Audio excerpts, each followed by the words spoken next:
It is far past time for the nations of the world to confront another reckless regime, one that speaks openly of mass murder, vowing death to America, destruction to Israel, and ruin for many leaders and nations in this room.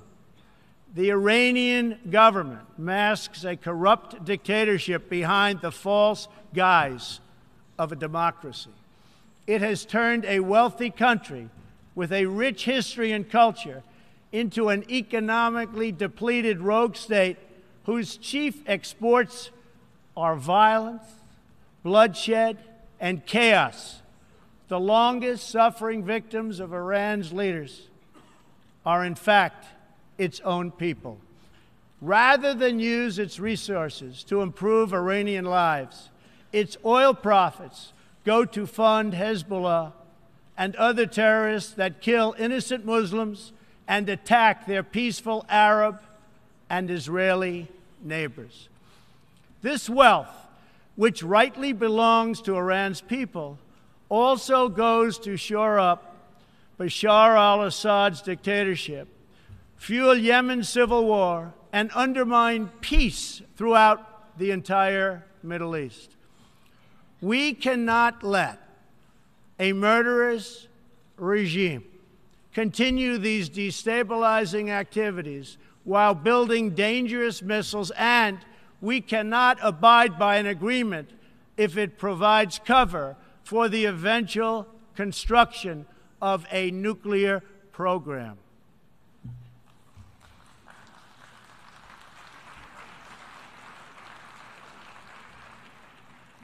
The Iran deal was one of the worst and most one-sided transactions the United States has ever entered into. Frankly, that deal is an embarrassment to the United States, and I don't think you've heard the last of it, believe me. It is time for the entire world to join us in demanding that Iran's government end its pursuit of death and destruction.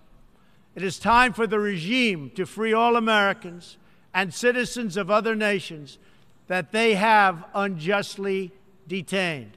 And above all, Iran's government must stop supporting terrorists, begin serving its own people, and respect the sovereign rights of its neighbors.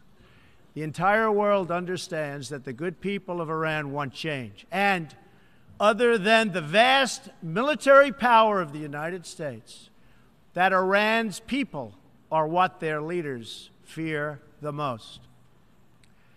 This is what causes the regime to restrict internet access, tear down satellite dishes, shoot unarmed student protesters, and imprison political reformers. Oppressive regimes cannot endure forever, and the day will come when the people will face a choice. Will they continue down the path of poverty, bloodshed, and terror, or will the Iranian people return to the nation's proud roots as a center of civilization, culture, and wealth, where their people can be happy and prosperous once again?